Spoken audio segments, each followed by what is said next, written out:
साउन महिनामा व्रत बस्नुहुन्छ, कर्कलको गाभा किनेर खाएर हैरान हुनुहुन्छ। अनि एकादशी आउँछ, पिडालु किनेर उसिनेर खाएर हैरान हुनुहुन्छ। किनेर त खानुभयो, खाएको मजा पनि आएन, फारो पनि भएन भनेर तपाईहरु चिन्तित त हुनुहुन्न। यदि त्यसो हो भनेदेखि ढुक्क हुनुहोस्। आज म तपाईहरुलाई कर्कलो रोप्ने तरिका, साउन महिनामा तपाईले गाभा खान पाउनुभयो र एकादशीमा पिडालु उसिनेर खान पाउनुहुनेछ।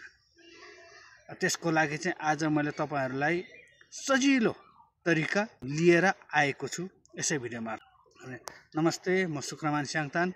तपाईहरुलाई आज चाहिँ म कर्कलको गाभा कसरी रोप्ने र बिउ कसरी तयार पार्ने, बिउ खोज्न कहाँ जाने, के गर्ने, त्यो सबै समस्याको समाधान लिएर यसै भिडियो मार्फत आएको छु। भिडियोलाई अन्तिमसम्म हेरेर साथ दिनुहोला र मन परेको खण्डमा च्यानललाई सब्स्क्राइब र भिडियोलाई लाइक गरेर हौसला बढाउन मद्दत गर्नुहोला। कर्कलको गाभा रोप्नको लागि चाहिँ सबैभन्दा पहिला हामीले कर्कलको बोट लिएका छौँ। अब यो चाहिँ मैले बिउकै लागि भनेर साँचेर राखेको थियो। यो चाहिँ अब तपाईको यो गाभा खानलाई पनि एकदमै स्वादिलो हुन्छ र भोलि पर्सि तपाईले यसै कर्कलबाट पिडालो पनि खान पाउने हुने भयो। अब यसलाई चाहिँ हामीले अब बिउ तयार पार्दाखेरि अब यसलाई यसरी भन्छौँ, यसमा पुरै बच्चाहरू हुन्छ, यसलाई चाहिँ हामी बच्चा भन्छौँ। अब यसलाई चाहिँ हामीले पुरै यसरी छुट्याउने, अब यसलाई यसरी छुट्याउनुहोस्। हेर्नुहोस् त, यो सबै बच्चाहरू हो। यो बच्चाहरूलाई यो अहिले पनि उसिनेर खाँदाखेरि नै हुन्छ र अब होइन म उसिनेर नखाने भन्नुहुन्छ भनेदेखि अब अहिले यसलाई रोप्नलाई पनि गजब हुन्छ। ल हेर्नुहोस्, अब यसरी भचाउनुहोस्, यसरी तयार हुन्छ। अब यो ल यसरी छुट्याइयो। अब यसमा पनि छ, टन्नै छ। अब यो मसिनोहरूलाई यसैमा राख्यो भने नि सबै यिनीहरूबाट पुरै गाभा निस्किन्छ होइन। अब म अलि बोट धेरै नै रोप्छु र बिस्तारै गाभा खान्छु भन्नुहुन्छ भनेदेखि तपाईँले अब अहिले यो चैतको अन्तिम भयो, चैतको अन्तिम वैशाखमा रोपेको यो कर्कलको बोटबाट चाहिँ तपाईँको अब यो वैशाखको आधी अथवा वैशाख अन्तिमदेखि तपाईँले गाभा खान पाउनुहुन्छ र यो चाहिँ अब लामो समयसम्म खान मिल्ने तरकारी भयो। हेर्नुहोस् यसरी निस्किन्छ। हेर्नुहोस् यहाँतिर नि सबै यसरी निस्किराखेको छ। यो प्रत्येक ठुलो हुन्छ।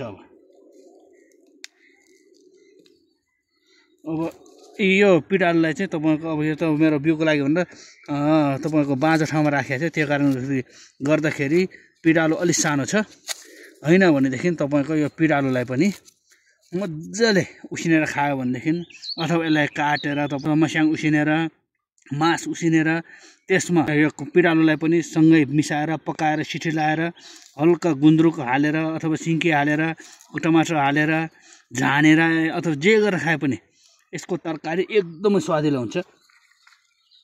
अब तपाईँले सबभन्दा पहिला चाहिँ बिउ बनाउन जान्नु पर्यो। बिउ बनाउनको लागि चाहिँ तपाईँलाई अब यसलाई चाहिँ यो अरू चिजको जस्तो बजारमा गएर बिउ किनिराख्नु पर्दैन। यो झ्यासहरू मैले चाहिँ तपाईँहरूलाई देखाउनको लागि मात्र केलाइदिए हो। यो झ्यासहरू केही केलाउनै पर्दैन, यत्तिकै गाडिदिए नै हुन्छ। अब यसलाई यत्तिकै अब यसलाई यो सिङ्गै गाडिदियो भने यहाँबाट पुरै गाभा झुप्पा निस्किन्छ होइन। अब यो गाभालाई चाहिँ म अहिले चाहिँ थोरै गरेर रोप्छु अनि चाहिँ अब यसमा चाहिँ गाभा बिस्तारै निस्किन्छ। साउनसम्ममा अब असार साउनको बेलामा मजाले गाभा खान पाइन्छ भन्ने सोच्नुहुन्छ भनेदेखि यो तपाईँहरूको लागि एकदम उपयुक्त रोप्ने सिजन हो। अब रोप्न त तपाईँले अब जेठमा रोपिने हुन्छ, असारमा रोपिने हुन्छ, साउनमै रोपिने हुन्छ, यो जहिले रोपिने हुन्छ। यो 12 मासे हो, यसलाई केही हुँदैन। जाडो महिनामा चाहिँ यसको गाभा आउँदैन, त्यतिखेर चाहिँ पिडालुहरू तपाईँको यो बच्चाहरू भन्छ, यसलाई कर्कलको पिडालुको बच्चा भन्छ। यो पनि पिडालु नै हो। यसलाई पनि उसिनेर खाँदाखेरि एकदमै स्वादिलो हुन्छ। यो चाहिँ हल्का उसिन्दाखेरि, यो ठुलो चाहिँ उसिन्दाखेरि तपाईँको साह्रो हुन्छ। यो चाहिँ हल्का पिलिपिली हुन्छ। यसको दाल बनाएर खाँदाखेरि नि गजब मिठो हुन्छ। उसिन्ने अनि यो बोक्रा छिल्ने, मजाले मिक्सरमा हालेर यसलाई पेलिदिने अथवा हातैले निचोरिदिने हुन्छ, गजब स्वादिलो हुन्छ। अब यो रोप्ने तरिका म तपाईँहरूलाई सिकाउँदैछु। अब यो ठुलोलाई रोप्नुहुन्छ भनेदेखि यस्तो यो बारीतिर खेत बारीतिरको यो कान्लातिर यसलाई पुर्ने मात्रै माध्यम बनाइदिने हो। धेरै अरू केही गर्नै पर्दैन। यति पुरिदिनुहोस् अनि यसको वरिपरि हल्का पानी हालिदिनुहोस्। यसलाई चाहिँ केही ग्यापमा थोरै ग्यापमा हुनुपर्छ किनभने भोलिपछि फेरि यसको गाभाहरू खानलाई तपाईँलाई फेरि के गर्ने कसो गर्ने भन्ने हुन्छ त्यही भएर चाहिँ यसको फेरि पिँडालु ठुलो हुँदैन कि नजिकै भयो भनेदेखि अनि गाभा पनि त्यति राम्रो आउँदैन यसमा तपाईँको अब ल हेर्नुहोस् यसमा चाहिँ मैले यो दुइटालाई सँग एकै ठाउँ रोपिदिन लगाइराखेको छु अब भोलिपर्सि तपाईँको यसलाई चाहिँ यो सानो पनि छ त्यसैले यसलाई अब किन छोप्नु यति गरेर निकालिदिएपछि अब यो सबै निस्किन्छ अब तपाईँहरूलाई फेरि माउहरू मात्रै त्यो रोप्या जस्तो लाग्न सक्छ यहाँ हेर्नुहोस् यहाँनिर यहाँबाट अब तपाईँको टुसा उम्रिन्छ यसको यहाँबाट उम्रिन्छ त्यसैले यसलाई पनि यसरी गाडेर राखिदिनुहोस् यो उम्रिन्छ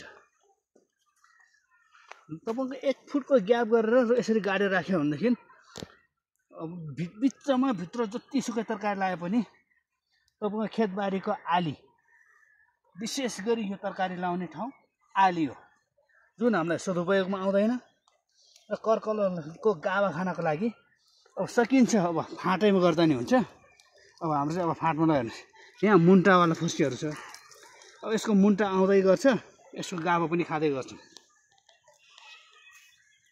हामीले तरकारी खेती गर्दाखेरि क्रस बाली लाउने तरिका जान्नुपर्छ यसरी नै लाउँदै जाने हो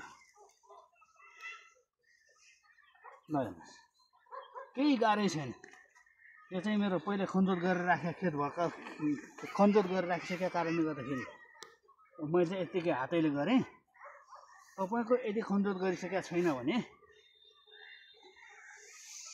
तपाईँको अब खनजोत नगरिकन राखेको ठाउँ रहेछ भनेदेखि चाहिँ तपाईँले कुटो अथवा कोदालोले अलि ठाउँ चाहिँ खुल्ला हुने गरी अलि मजाले खनजोत गरिदिनुहोस् यत्रो खाल्डो खनेर त्यसमा रोपिदिनु भयो भने गजब हुन्छ ल हेर्नुहोस् यो चाहिँ बच्चाहरूलाई यसरी नै लगाइदिनु